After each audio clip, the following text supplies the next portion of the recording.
Assalamualaikum warahmatullahi wabarakatuh. Kembali lagi dalam program Kopi Paste.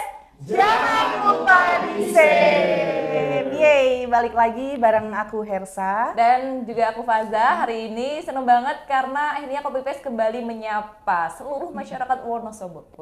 Iya, setelah berapa episode Faza kita lewati? Setelah kurang lebih 2000 episode 2000 episode ya. Belum ya? PW Kreatif hadir lagi.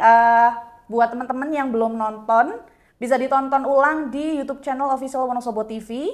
Dan tayangnya kapan aja nih Faza? Iya, ada di versi audionya di 92,1 FM Radio Pesona Stasiun Informasi Terbaikmu setiap hari Minggu jam 8 sampai jam 10 pagi. Dan juga versi audio visual ada di Official Wonosobo TV ya, YouTube ya tentunya ya. YouTube setiap Senin jam 3 sore, 1 bulan tayang 2 kali. Bener banget. Nah, yang mau tahu juga informasi terupdate seputar kegiatan kita bisa juga follow Instagramnya di @pesona_fm_wonosobo Dan juga @official Wonosobo TV dan juga @pw.kreatif. Jangan Betul. lupa di follow ya teman-teman ya. Siapa tahu nanti ketinggalan info yang menarik ya. Iya, kan? jangan ketinggalan maksudnya. Iya, jangan ketinggalan. Oke, spesial episode kali ini kita akan mendatangkan dua narasumber yang sangat luar biasa karena di tahun 2024 ini Hersa kita akan masuk dalam tahun politik ya. Betul. Nah, kira-kira siapa aja sih orang-orang di balik terselenggaranya pesta demokrasi tersebut? Jadi langsung aja. Ini dia kita panggil ada Bu Yusi dan Bu Dia. Gimana Bu? Sehat? Alhamdulillah. Deg-degan nggak Bu hari ini? Ya, kalau masih hidup berarti masih deg-degan. Baru pernah diajak syuting, Mbak. Oh gitu. Sehat ya Bu? Alhamdulillah, oke. Ya, jadi kita kedatangan tamu dari Badan Pengawas Pemilu Kabupaten Wonosobo dan juga KPU Kabupaten Wonosobo pastinya. Ada Bu Dian dari Bawaslu dan juga ada Bu Yusi dari KPU. Nah, mungkin bisa Tadi kan udah di-spill ya sama Faza awalnya tahun 2024 itu adalah tahun demokrasi gitu ya Bu ya.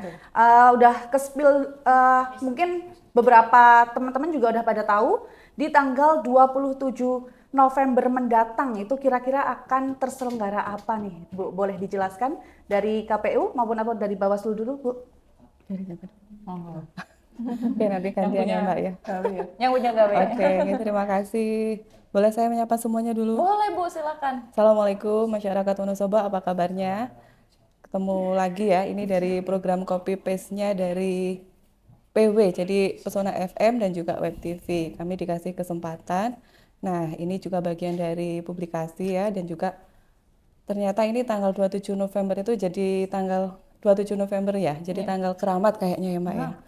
Tanggal keramatnya keramat karena besok 27 November 2024 itu kita mau menyelenggarakan pilkada. Jadi pilkada serentak seluruh Indonesia. Nah, untuk Wonosobo sendiri kita juga ada pilkadanya adalah pemilihan bupati dan juga wakil bupati dan juga pemilihan gubernur dan wakil gubernur. Jadi ada dua pemilihan ya di situ, jadi milih bupati dan juga pemilihan gubernur. Itu Mbak. Oke, berarti kalau Bu Yusi ini kan di KPU ya Bu, mungkin Iya. bisa dikenalkan dulu Bu Yusi ini posisinya sebagai apa, terus di KPU ini bagian apa Bu? Saya Yusi Arafah, kebetulan saya ini di Divisi Perencanaan Data dan Informasi. Jadi divisi yang membidangi tentang informasi juga, kemudian tentang data pemilih juga. Nah, tetapi kami di sini ini untuk KPU kita ada 5 orang dan kita juga bekerja samanya kolektif kolegial. Jadi semua memang ada pembagian divisinya, tetapi jadi informasinya juga tetap jadi satu gitu ya. Jadi kita bisa menyampaikan informasi kepada masyarakat. Gitu, Mbak. Kalau tugas KPU Bu secara keseluruhan, walaupun mungkin kita tahu ya pemilik atau yang duwe gawe kalau ya, kata Bu Dian tadi adalah KPU gitu, tapi secara keseluruhan gitu KPU sebagai apa Bu di sini Bu? Tugasnya banyak banget ya Mbak.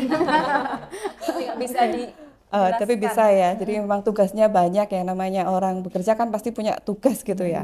KPU ini kita secara hierarkis ada dari KPU RI, kemudian dari KPU Provinsi dan juga KPU Kabupaten.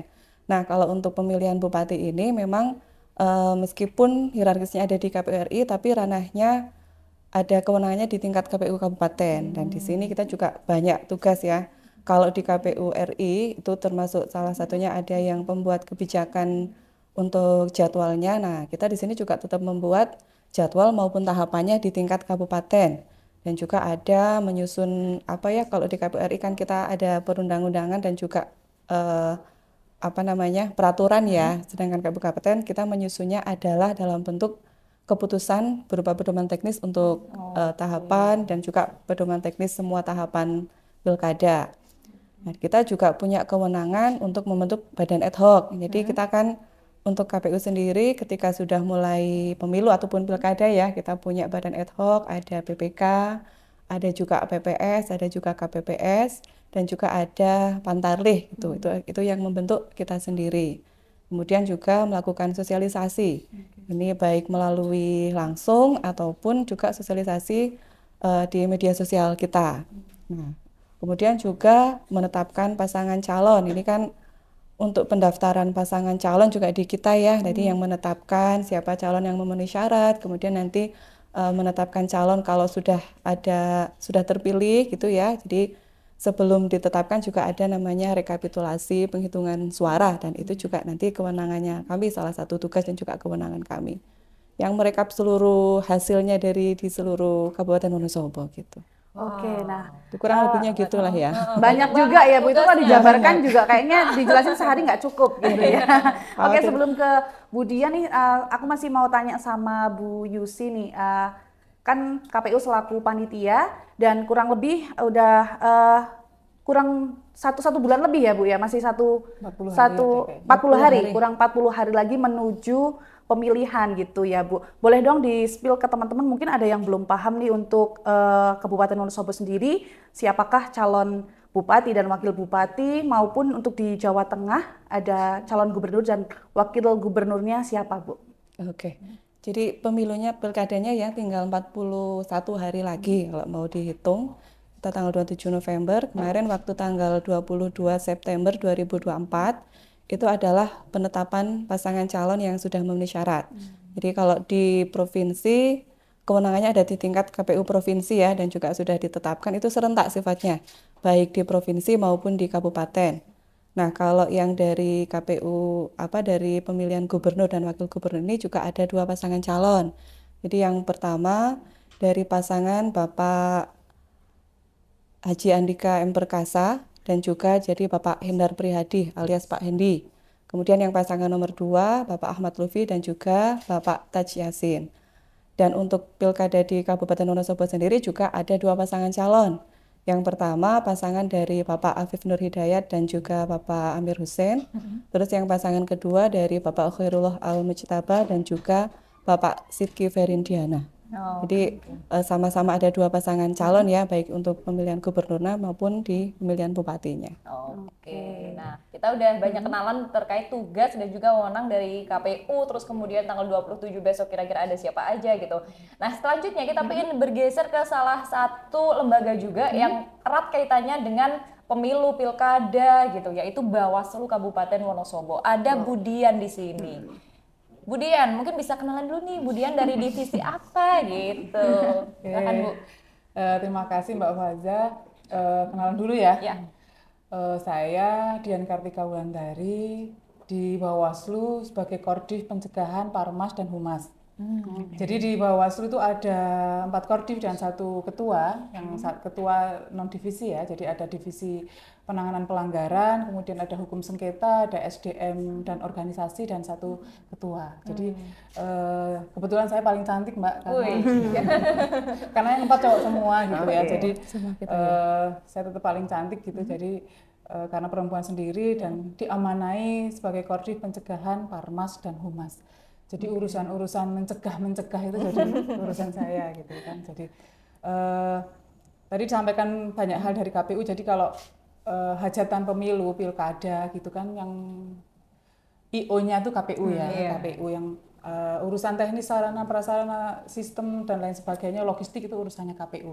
Nah, posisi Bawaslu di sini adalah sama sebenarnya tugasnya dengan KPU, hanya ditambahi kata memastikan di depannya. Oke. Jadi memastikan Misalnya pencalonan ya, memastikan tahapan pencalonan sesuai dengan regulasi, memastikan data pemilih masyarakat sudah masuk sesuai dengan aturan, memastikan bahwa, nah itu jadi begitu aturan PKPU turun terkait tahapan, maka Perbawaslu juga akan turun mengikuti tahapannya KPU gitu ya. Jadi di setiap tahapan, kenapa Bawaslu ada gitu ya. Jadi kalau kayak pertandingan tanpa wasit yang fair itu kan, ya kan. Jadi posisi Bawaslu itu di sini sebagai pengawas, ngawasin semua tahapan karena di semua tahapan itu rentan dengan celah pelanggaran, gitu ya. Jadi pelanggaran itu tidak hanya peserta, tidak hanya masyarakat setiap orang, tapi juga memastikan bahwa KPU juga sudah melaksanakan semua tahapannya sesuai dengan aturan dan regulasi. Jadwal sudah sesuai atau belum, kemudian syaratnya, administrasi, faktualnya, dan lain sebagainya juga kita pastikan sampai nanti dari proses awal pencalonan, data pemilih, kampanye, pungut hitung, rekapitulasi, sampai penetapan apakah sudah sesuai atau belum.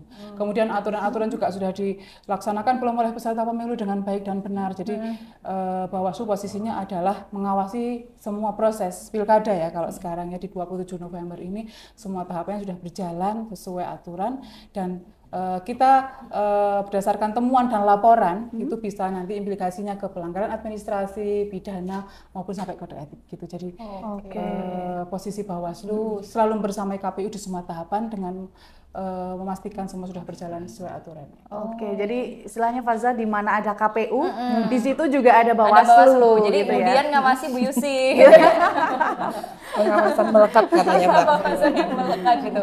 Tapi kemudian tadi kan sudah disampaikan sama Bu Yusi ya, ada banyak sekali tahapan, terus kemudian juga Bawaslu memang selalu melekat dengan KPU gitu. Tapi ruang lingkup dari pengawasan Bawaslu itu sebenarnya di mana saja sih? Apakah hanya di waktu pelaksanaan saja, atau juga mungkin proses, terus kemudian masyarakat dan lain sebagainya gitu, Bu?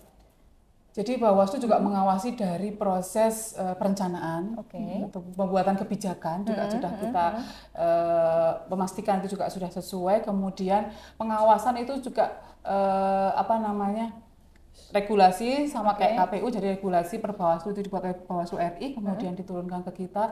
Nah, memang dalam hal pilkada ini memang yang berhubungan langsung kan teman-teman Bawaslu Kabupaten yang mengawasi, karena memang proses-proses penetapan di pilkada ini adalah di KPU Kabupaten.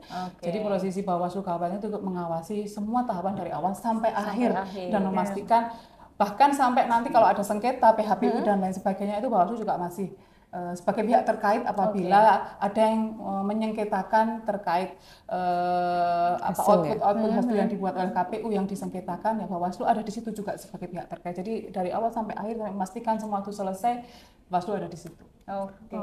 Kan kalau istilahnya Bawaslu kan sebagai pengawas gitu ya Bu, mengawasi. Nah biasanya ini dalam proses mengawasi ini kalau di Wonosobo sendiri sudah ada cerita-cerita mungkin yang lucu gitu, atau cerita-cerita yang istilahnya kayak bukan yang melanggar, tapi kayak yang memang ini harus juga ditindaklanjut gitu oleh Bawaslu, ada atau tidak, Bu? Kalau di lapangan dinamikanya banyak sekali. Banyak banget ya. Jadi kalau ini kan tahapan kampanye baru berapa hari ya? Mulai tanggal 25 sekitar September ya. Hampir 1 bulan ya. Hampir 1 bulan ya. Jadi kalau dinamika kampanye sih sebenarnya baru mulai, cuman kalau dinamika yang terjadi di lapangan mulai dari awal tahapan itu sudah banyak Mbak, gitu kan. Nah cuman memang poin kita dalam pengawasan ini lebih banyak ke proses-proses kampanye. Dan sebelum kampanye, karena sudah banyak ternyata ada alat peraga yang sudah tertempel gitu kan, terpasang di mana-mana walaupun pasangan calonnya belum ada. Jadi pada waktu itu bebas siapa saja yang mau bikin baliho dengan judul Wonosobo Sejahtera menuju apa gitu boleh saja, itu karena belum alat peraga kampanye. Itu yang jadi pertanyaan masyarakat, ini kenapa nggak ditertibkan sama Bawaslu, itu masuknya apa sih gitu. Jadi semua orang bisa memasang apapun sebelum masa kampanye karena memang belum ada penetapan pasangan calon gitu. Belum jadi pasangan calon juga, belum masuk masa kampanye. Nah itu memang harus dibersihkan sebelum masa kampanye. Itu yang dipertanyakan oleh masyarakat, orang ini masang-masang ini pasangan calon bukan, kenapa nggak ditertibkan. Nah, itu ada hal yang harus dipahamkan ke masyarakat bahwa sebelum masa kampanye, sebelum masa ada penetapan pasangan calon, bukan areanya Bawaslu untuk urusan penertiban terkait itu, gitu kan. Jadi itu masih urusannya pemerintah daerah, dalam hal ini Satpol PP, karena kalau itu ditertibkan berarti melanggar perda, gitu kan, bukan melanggar aturan pemilu. Oke, itu ya berarti terkait tugas KPU dan juga Bawaslu. Nah, selanjutnya spesial di episode PW Kreatif hari ini, Bu, Copy Paste hari ini, kita punya segmen yang berbeda daripada segmen biasanya, yaitu ada namanya segmen netizen bertanya, kita menjawab. Oke, yang pertama. Pertanyaan pertama nih dari siapa nih? Zaren dot apa nih? LAG gitu ya. Ini kayaknya orangnya suka nge-lag ya. Zaren lag gitu ya. Orangnya itu, Bu, kebetulan. Yang tanya tuh kebetulan di sana, Bu. Ya. Oke, pertanyaannya adalah saya magang di Wonosobo tapi asli Purbalingga. Bisa nggak kalau saya nyoblos di Wonosobo? Dah, caranya gimana? Oke. Ya, mungkin ini ke teknis ya, ke KPU, silakan Bu Yusi. Oke. Jadi karena Wonosobo ini juga bagian dari Provinsi Jawa Tengah ya, kita memang untuk lingkup pindah memilihnya adalah lingkup Jawa Tengah, lingkup provinsi. Ya, Masnya asli Purbalingga, tapi lagi di Wonosobo. Nah, bisa menggunakan hak pilihnya dengan menggunakan pindah memilih. Jadi kita memfasilitasi untuk pelayanan pindah memilih untuk masyarakat-masyarakat yang memang sudah masuk dalam daftar pemilih tetap, tetapi pada saat hari pemungutan suara yang bersangkutan tidak bisa menggunakan haknya di TPS dia terdaftar gitu ya. Jadi ada 9 kategori dan juga 4 kategori yang nanti untuk pelayanan pindah memilih ini berakhirnya di H-30 dan juga H-7. Nah, untuk 9 kategori ini salah satunya kayak Masnya ya tadi kerja di Wonosobo gitu ya, jadi kerja di Wonosobo. Nanti bisa menggunakan pindah memilih, bisa pindah memilih, tapi ternyata ini harus cek dulu sudah masuk DPT atau belum. Nah, untuk mengecek sudah masuk DPT atau belum, itu bisa ada pakai cek dptonline.kpu.go.id. Nanti masukin aja NIK-nya, kemudian dari aplikasi tersebut akan mengirimkan minta nomor WA. Nanti ada OTP yang harus dikirim, akan terlihat sudah masuk atau belum. Dan di cek DPT online juga selain ngecek sudah masuk DPT atau belum, itu kalau diklik nanti bisa kelihatan. Kan ada gambar kayak Google Map gitu ya, bisa kelihatan TPS-nya di mana. Nah, itu memastikan juga TPS-nya memang betul-betul TPS yang terdaftar di situ atau belum. Nah, cuma saja kalau mau ngurus pindah memilih ya itu tadi. Satu, dia harus punya harus mengikuti alasannya ya, ada alasan 9 kategori, salah satunya bekerja di luar domisili ya, ataupun misal bertugas di tempat lain pada saat hari pemungutan suara. Jadi selain itu juga ada yang orang yang sedang sakit ataupun yang menunggui, kemudian yang menjalani rehabilitasi narkoba, yang sedang menjalani rehabilitasi kayak di dinas sosial ataupun yang di situ memang benar-benar tempat rehabilitasi ya, kemudian yang menjalani tahanan, kemudian yang tertimpa bencana alam ya, gitu. Jadi belajar juga bisa. Jadi belajar ataupun menempuh pendidikan menengah ke atas. Jadi yang SMA ataupun yang perguruan tinggi itu juga bisa. Nah, kalau untuk Masnya karena bekerja di sini ya, bekerja di Wonosobo, nanti bisa mengurusnya maksimal tanggal 28 Oktober ini. Bisa datang ke KPU, bisa datang ke PPK, bisa juga datang ke PPS. Kita sudah buka posko pelayanan untuk pindah memilih. Bawa KTP-nya dan juga bawa surat keterangan dari pimpinan instansi menerangkan ya bahwa memang bekerja di Wonosobo. Tapi nanti kalau misalnya sudah datang ke KPU kemudian sudah dicek, nah kalau udah masuk DPT online berarti bisa pindah memilih. Hanya saja nanti peruntukan surat suaranya tidak full seperti warga Wonosobo ya, dapat surat suara 2, tapi kalau dari Purbalingga nanti dapat surat suaranya cuma 1. Jadi hanya pemilihan gubernur dan wakil gubernur aja. Satu surat suara iya.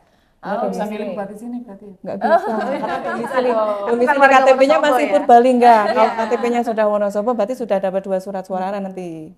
Gitu. Pertanyaan kedua. XC Mens 86. Agak susah juga ini dibacanya. Kalau dapat amplop dari tim ses salah satu paslon, apakah harus saya tolak? Anda bertanya.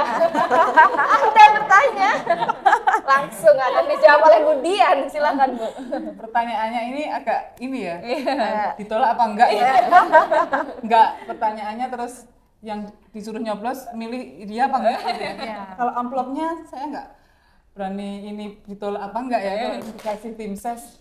Gini, kalau ngomong tentang money politik ya, berarti ini kan ininya money politik ya. Iya, betul. Money politik itu memang jelas kalau di pilkada itu aturan yang memberi dan menerima itu juga kena sanksi, kan?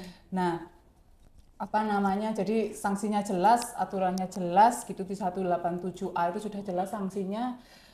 Yang menerima dan yang memberi itu sama sanksinya gitu ya. Nah, masalahnya urusan money politik itu harus jelas akadnya apa, gitu ya. Akadnya apa gitu, termasuk money politik harus ada saksi, ada bukti, dan akadnya memang jelas, ada ajakan dan lain sebagainya. Gitu. Tim ses kalau ngasih tanpa akad, misalnya ngasih aja sedekah misalnya, itu nggak bisa dianggap sebagai money politik juga. Jadi kalau apa namanya, ini tergantung tim ses nih ngasih amplopnya buat apa gitu kan. Nah, gitu kan. Kalau di situ ada ajakan ngasih amplop nanti nyoblos ini ya atau milih ini ya, itu sudah kategori jadi money politik. Tapi kalau ngasih amplop saja tanpa embel-embel apa saja itu ya terserah, sah-sah aja gitu. Jadi tidak segampang itu ini money politik atau tidak, itu banyak hal yang harus dibuktikan dengan urusan money politik. Jadi kalau instruksi Bawaslu sih jangan menerima amplop apapun dari tim ses manapun, gitu kan ya.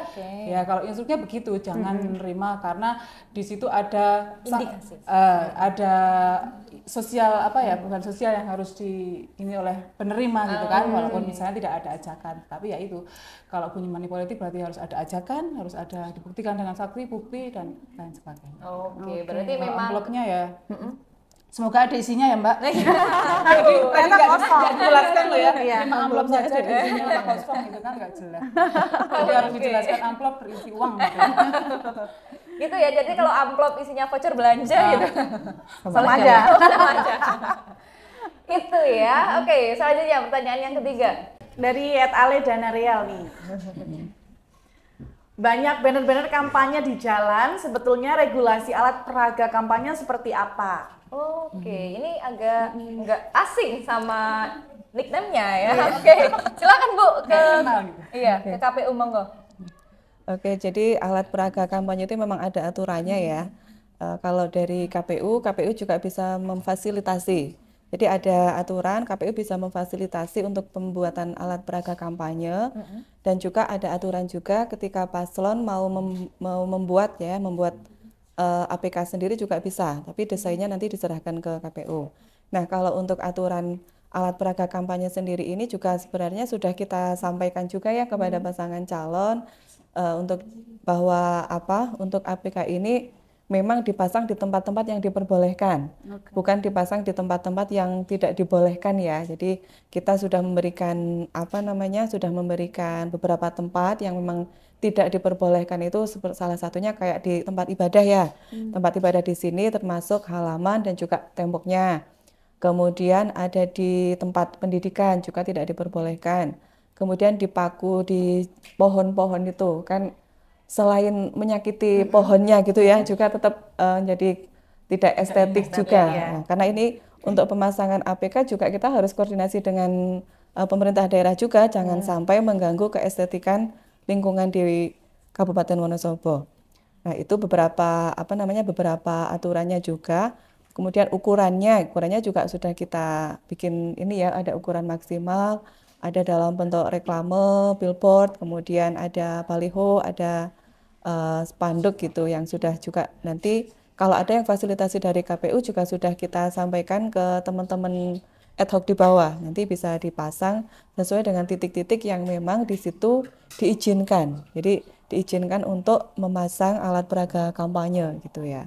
Itu memang sudah ada aturannya sih. Tapi juga ini kita harus ini juga ya kerjasama dengan pasangan calon maupun masyarakat. Kalau memang utamanya dengan Bawaslu nanti ya yang mengawasi untuk pemasangan APK nanti misalnya kok tempatnya nggak sesuai, nah nanti Bawaslu yang akan juga ikut memberikan masukan ya ataupun saran perbaikan kepada kami maupun kepada pasangan calon. Kalau tadi beberapa disebutkan sama Bu Yusi itu kayak sekolah, terus tempat beribadah, pohon dan lain sebagainya itu tetap dipasangi untuk alat peraga kampanye itu masyarakat sah saja untuk istilahnya mencabut gitu, sah atau tidak, atau memang ada petugas khusus gitu yang harus mengambil? Nah, kalau di kami ini hanya memfasilitasi yang memang difasilitasi oleh KPU. Nanti kalau untuk yang mengambil ataupun yang pengawasannya itu kayaknya sudah di ranahnya Bawaslu gitu. lagi, Jadi ya, memang ya namanya untuk pengawasan pemilu maupun pilkada ini kan kenapa ada penyelenggara teknis di KPU dan juga ada pengawasan yang juga di Bawaslu agar saling berkaitan. Ketika kita melaksanakan pelaksanaan teknisnya, dan di sini di satu sisi ada pengawasannya. Ya, memang namanya masyarakat ketika kita sudah memberikan pengertian tempatnya dilarang, kadang ada yang ngeyel juga sih ya. Tetap dipasang Ada juga. yang tetap dipasang juga. Nah, itu silahkan nanti mungkin dari Bawaslu ada ada sudut pandang sendiri ya, ada peraturannya sendiri terkait bagaimana untuk itu. Kalau titik lokasi pemasangan alat peraga dan perekaman kan sudah diatur SK KPU ya, sudah SK 968. Iya, betul. SK 968 itu sudah mengatur titik-titik mana saja yang boleh. Boleh, yang dilarang. Yang dilarang. Boleh berarti gitu ya. yang di luar itu berarti boleh kan? Jadi yang dimasukkan ke SK itu hanya yang dilarang, nggak boleh di 1, 2, 3, 4. Nah, di luar poin-poin yang KPU buat itu berarti boleh. Itu ya.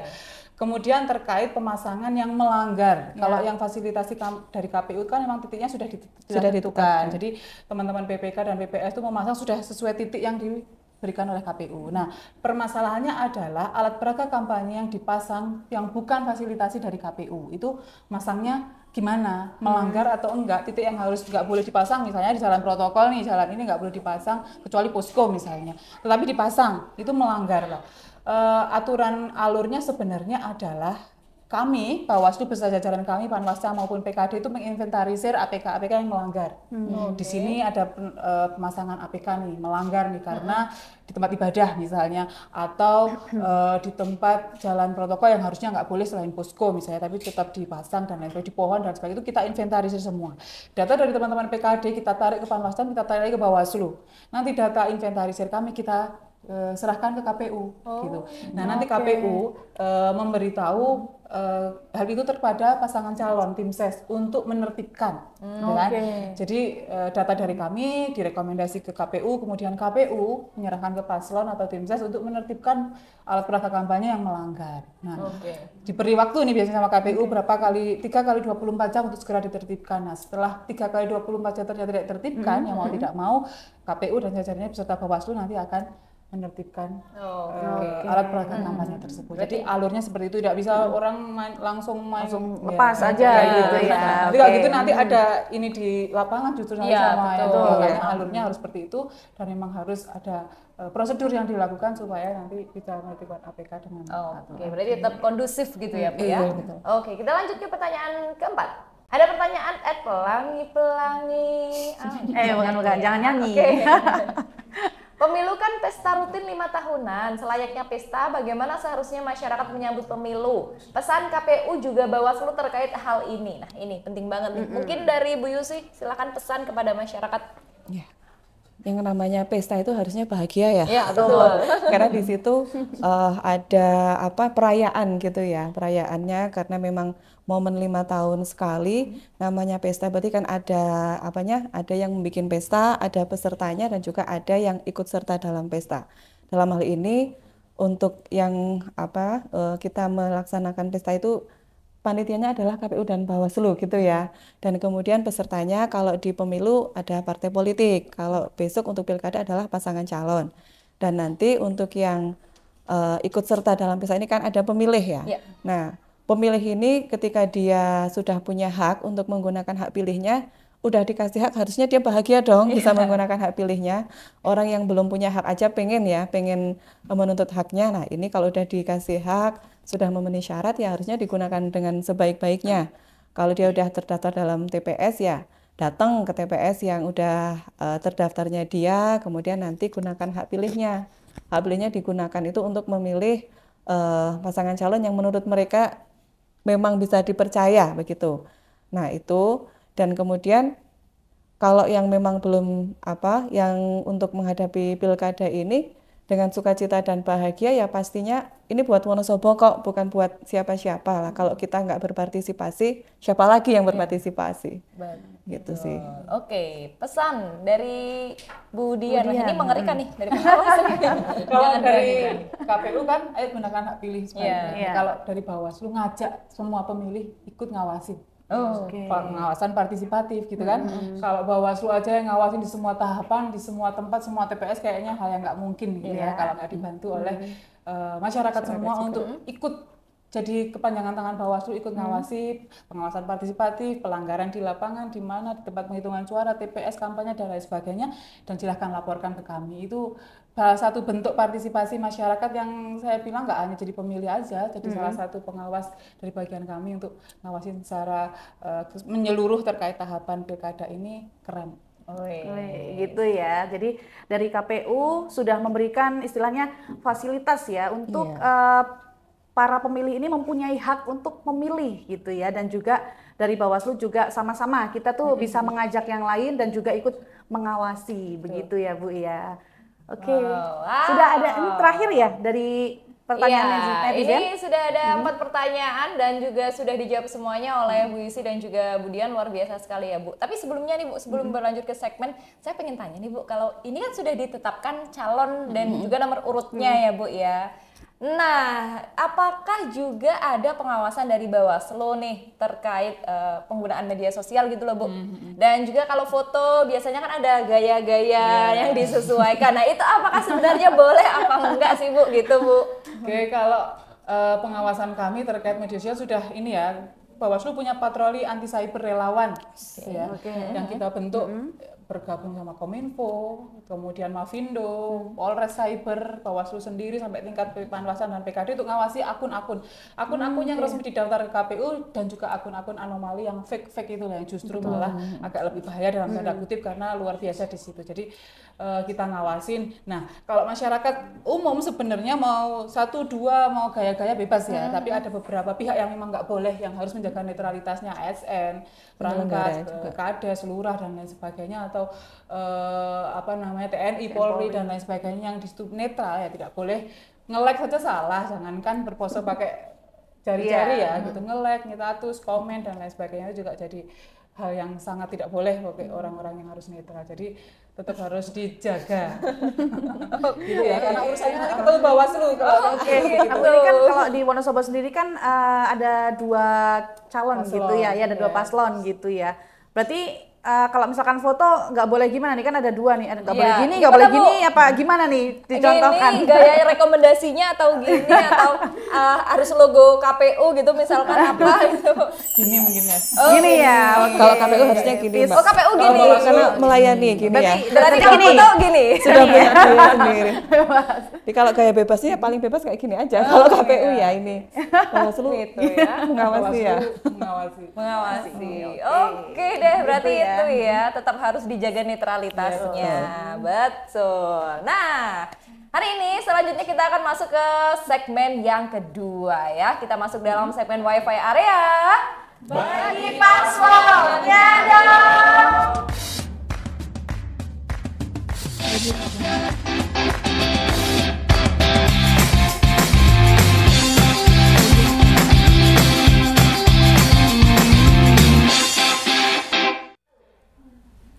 Yeay, seperti biasa teman-teman di segmen ini. Gini boleh nggak Bu? Nggak boleh ya?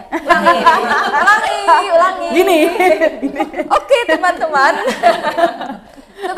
Salah lagi. Setelah ini kita akan masuk pada segmen Wi-Fi area. Oke, di segmen Wi-Fi area nih seperti biasa ada 2 video yang nantinya bisa direaksi balik sama Bu Yusi dan juga Bu Dian. Oke, video yang pertama.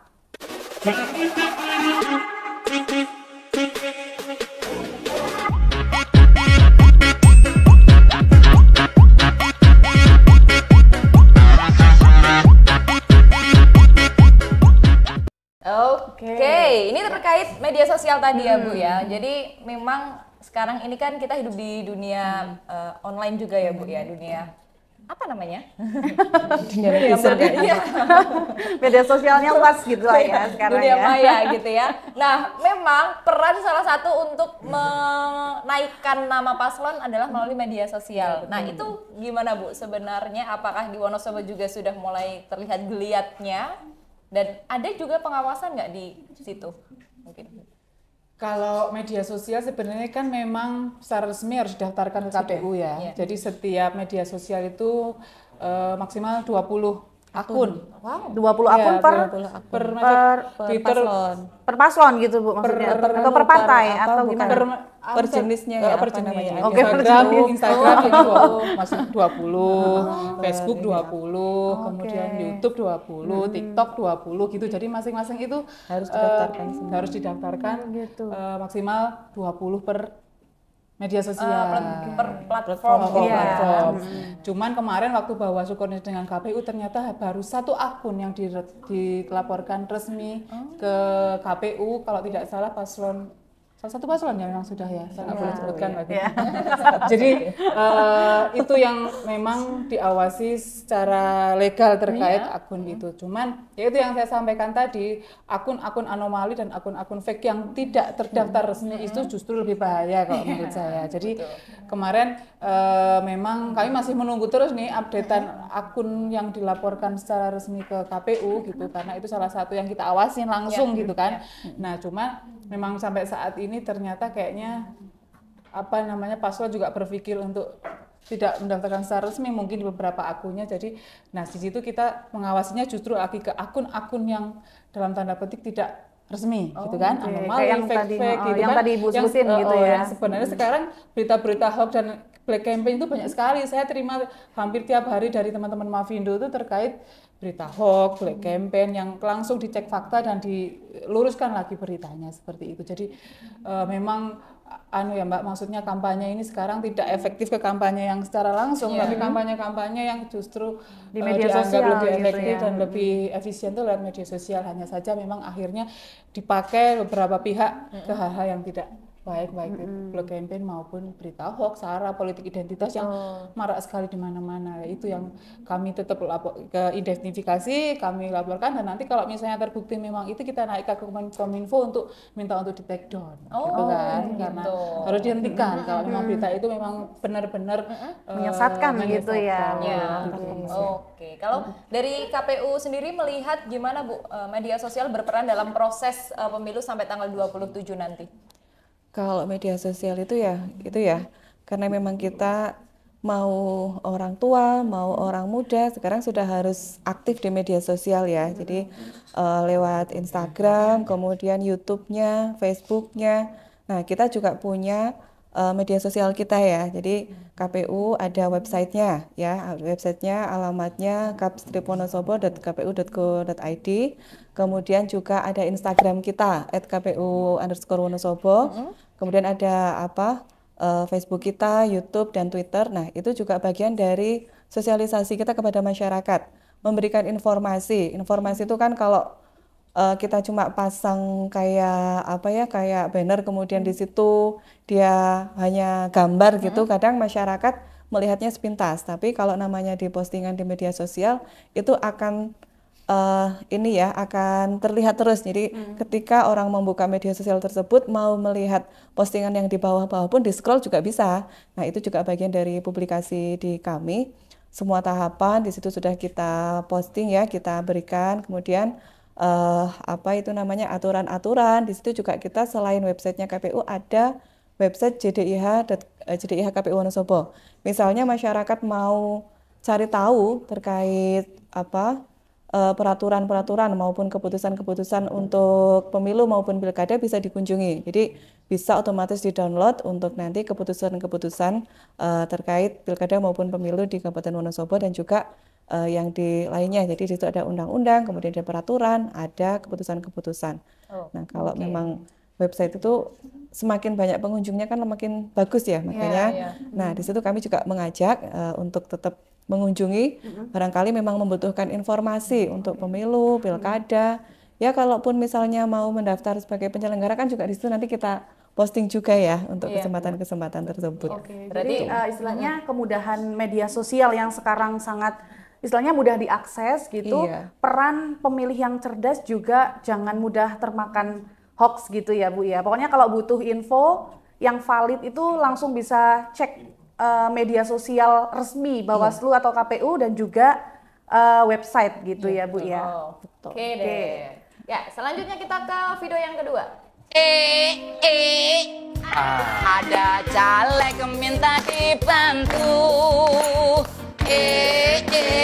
Ngasih duit 100.000. Aku tahu maksud hatimu. Ngasih amplop biar milih kamu. Neng neng dong neng neng neng neng neng neng neng. Ada caleg. Oke. Di video nyanyi ya. Tadi udah sempat juga dibahas nih sama Budian nih terkait amplop gitu ya Bu ya. Jadi kalau misalkan besok para ini nyebut nominal Mbak. Iya, ada 100.000 gitu ya Bu ya. Gimana Bu kalau misalkan nanti besok saya didatangi kayak gitu dan ada akadnya jelas gitu, lumayan tuh Bu, 200.000 gitu kan misalnya. Tapi apa yang sebenarnya harus kita lakukan dan kenapa kita harus melakukan itu? Ya betul. Ya kalau Bawaslu sih dalam hal ini pasti tolak money politik, tolak pemberian.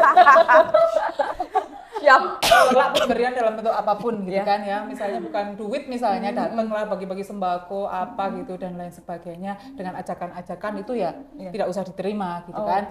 Walaupun banyak modus-modus ya di lapangan, misalnya nggak selalu ngasih duit nih misalnya, janjian sama perangkat misalnya RT RW kita dari fasilitas ini nih, nggak selalu money politik itu nggak selalu berwujud duit dalam amplop gitu, kadang perjanjian yang modus-modusnya tuh banyak sekali gitu kan. Kita bangunkan apa, gitu ya, Bu. kita bikinkan teratak misalnya, atau kita bikinkan fasilitasi apa untuk jalannya gitu ya Bu dan lain sebagainya. Jadi yang begitu-begitu adalah salah satu bentuk manipulasi terkait money politik juga sebenarnya, karena ujung-ujungnya adalah ajakan untuk memilih salah satu paslon yang memberikan fasilitas itu. Jadi kalau Bawaslu yang penting pertama tolak money politik itu wajib gitu ya, nggak boleh gitu menerima apapun. Kalau misalkan dapat amplop, apa ini maksudnya gitu? Undangan. Apa ini maksudnya? Aku kan ngebokin nang di. Walaupun akhirnya yang pilihan kita yang tahu hanya kita dan bilik toh Mbak. Iya betul. Gitu kan. Nah sampai di bilik itu cuman kita yang tahu nih mau nyoblos apa. Padahal kemarin harus di aplikasi amplop siapa, kan ya ada yang tahu kan. Makanya di TPS itu juga ada wanti-wanti tidak boleh bawa handphone. Nah itu juga salah satu alat perekam ya Bu Yusi ya, karena di situ salah satu bisa kayak dikasih amplop, buktinya mana gitu, kita nyoblos apa, di foto atau direkam, itu juga kan jadi salah satu bukti gitu kan. Nah itu agak ini tentang urusan pemberian uang dan pilihan. Makanya kalau Bawaslu tolak money politik dalam bentuk apapun, fasilitas apapun, gunakan hak pilihmu sebaik-baiknya tanpa intimidasi dari pihak manapun. Gitu kalau. Kalau ini Bu terakhir, yang menerima ada punishment nggak sih buat yang menerima? Nah di pilkada itu memang beda dengan pemilu ya. Kalau di sini sudah jelas di 87A di Undang-Undang 10 tahun 2016 itu jelas bunyi bahwa baik pemberi maupun penerima itu sanksinya sama saja. Gitu. Jadi nggak ngeles, loh saya cuma nerima loh ya, nggak dikasih loh, yang ngasih dia loh. Tapi itu kalau sama-sama gitu ya, terbukti ngomong ya dikasih, ini mana buktinya, ini ada orang rekam misalnya, ada orang moto ngasih dan menerima dengan akad, itu kena semua dua-duanya. Dan sanksinya berat, hukuman penjara dan juga denda. Sama dua-duanya sama beratnya gitu. Jadi sekarang harus hati-hati bagi yang menerima pun juga sama. Jadi nggak cuma yang ngasih tapi penerima juga dirugikan gitu kalau menerima gitu ya Bu ya. Jadi jangan sampai. Tapi money politik itu kalau bunyinya KPU itu hanya uang cash ya Bu Yusi. OVO boleh berarti ya? Itu non OVO. Termasuk itu. Gimana? Di sini pakai OVO. GoPay gitu ya. Sama aja gitu ya Bu ya. COPP aku di sini. Kalau Gitu gini ya. Iya. kalau di kita Nggak boleh itu gini. ketika pasangan calon melakukan kampanye kan memang ada pelaporan dana kampanyenya ya. Jadi mereka bisa memberikan bahan kampanye itu kan beda. Bahan kampanye itu paling tinggi nominalnya 100.000. Dan itu juga dalam bentuk bahan, bukan dalam bentuk misalnya kayak uang cash itu enggak, tapi memang dalam bentuk bahan, bisa pakai kayak brosur, kemudian pamflet, alat makan minum. Nah, itu yang memang kalau dikonversikan paling tinggi nilainya Maksimal 100.000 gitu. Iya, gitu. Berarti kalau misalkan besok ada yang ngasih tumbler gitu, ya udah nggak apa-apa terima gitu Bu. Apa sama aja nih jatuhnya? Kan sekarang lagi hype banget kan tumbler gitu. Itu sama Gimana aja. tumbler ya? Ya, asal tumblernya di bawah 100.000. Masih ini, Berarti masih masih- ini. Oh, Tapi ada gambarnya paslon gitu sama Kalau aja. itu sudah jelas itu ya, gambarnya paslon itu kan juga bagian dari bahan kampanye. Gitu. Makanya kalau tiba-tiba ngasih handphone gitu kan. Masih berarti handphone. Jelas itu ya Bu ya. Itu udah Itu nilainya jauh udah dari lebih dari 100.000 ya. 100.000. Oh, Oke. iya. Soalnya handphone mainan ya. Iya. Jadi itu dia ya guys, tidak boleh menerima uang. Wah, gini bisa Pak ya. Tidak boleh. Tidak boleh menerima uang. Oke, kita akan masuk ke segmen yang sangat ditunggu-tunggu oleh Alecha. Ini dia, segmen main bareng. Let's go.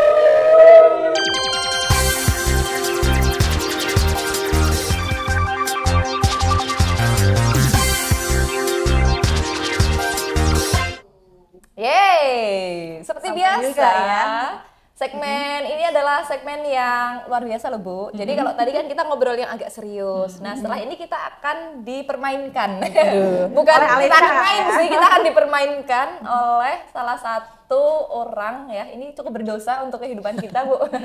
Ada namanya Alecha.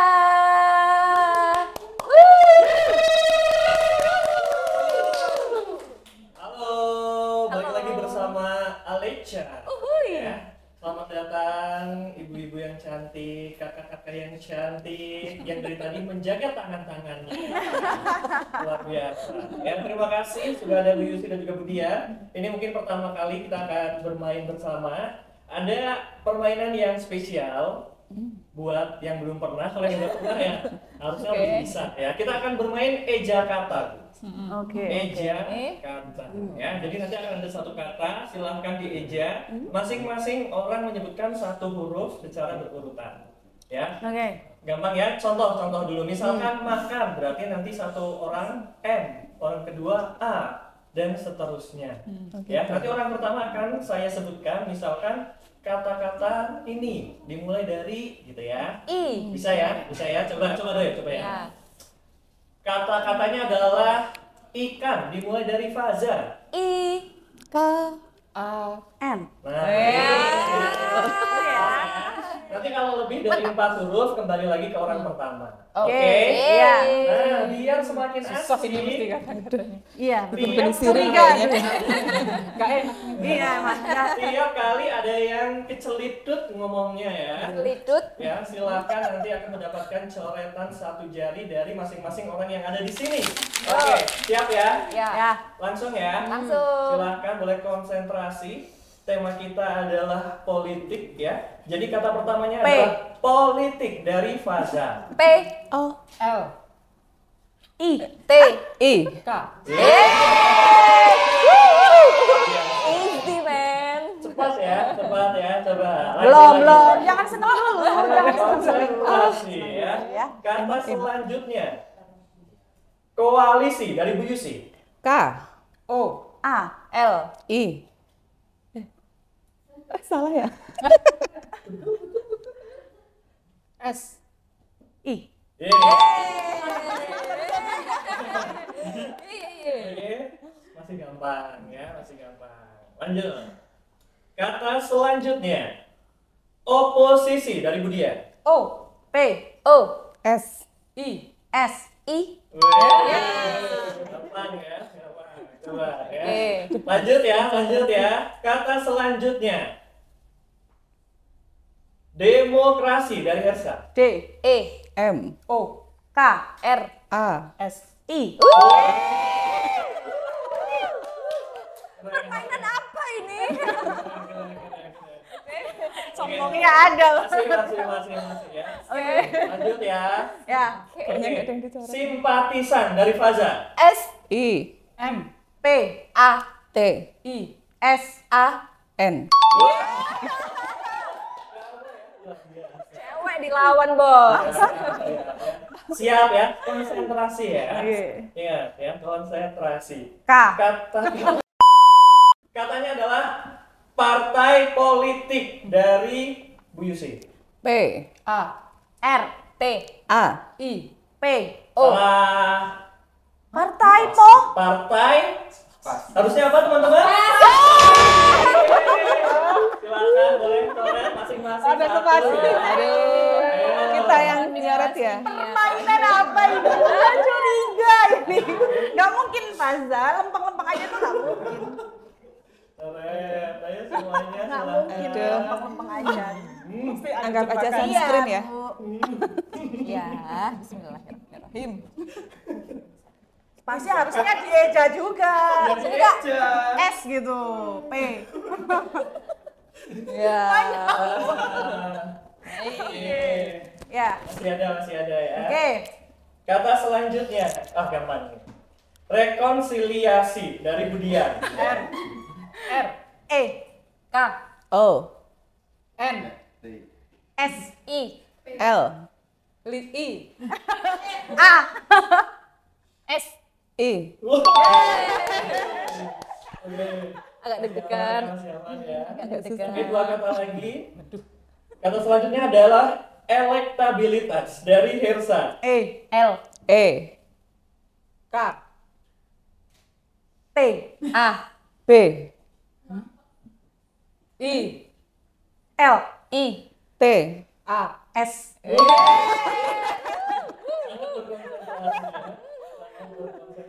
Oke, terakhir. Silakan. Ayo dong, ada yang salah. Harus cepat ya. Harus cepat ya. Nggak boleh jeda kelamaan. Ini terakhir ya. Coretannya 5 jari. Oke, siap. 5 jari. Oke, siap. Kata terakhir. Verifikasi faktual dari Faza. V V E R I. V Salah. Oke ya. Udah apa sudah verifikasi. saya emang niat kalah ya. Ya, Biar impas ya. Biar lebih seru aja, Bu. Buat nemenin aku ya. Ini boleh milih nggak sih? Boleh Saya dong. pasrah. Ye. Yeay. Boleh tepuk tangan buat Kak yang masih bersih-bersih. Keren sekali. Jadi memang host ini walaupun sering tetap belum teruji ya.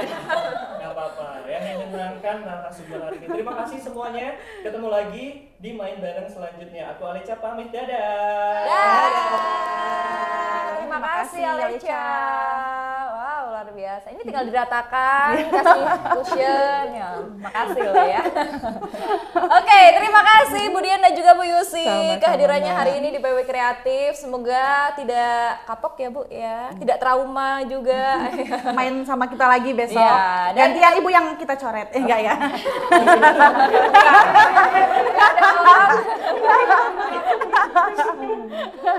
Oke, dan juga tentu kita selalu mengingatkan teman-teman untuk melihat tayangan kita versi audionya ada di hari Minggu 92,1 FM jam 8 sampai jam 10 pagi.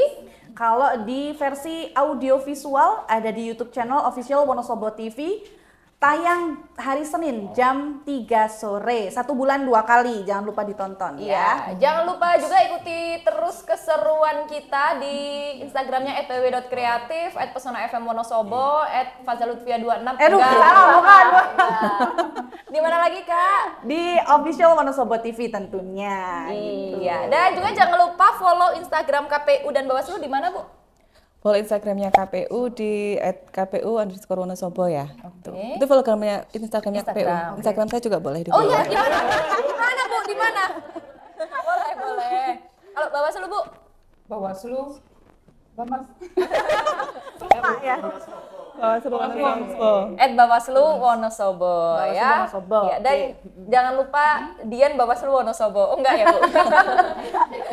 Ya, intinya udah makasih banget ya. Semuanya makasih banget. Jangan lupa di-follow, subscribe juga dan jangan lupa Nyalakan tanda loncengnya. Lonceng. Oke. Lonceng. Lonceng. Loncengnya. Dan terakhir jangan terima uang. Ya. Akhirnya kita pamit, tetap di sajian Kopi Paste. Jangan lupa di share.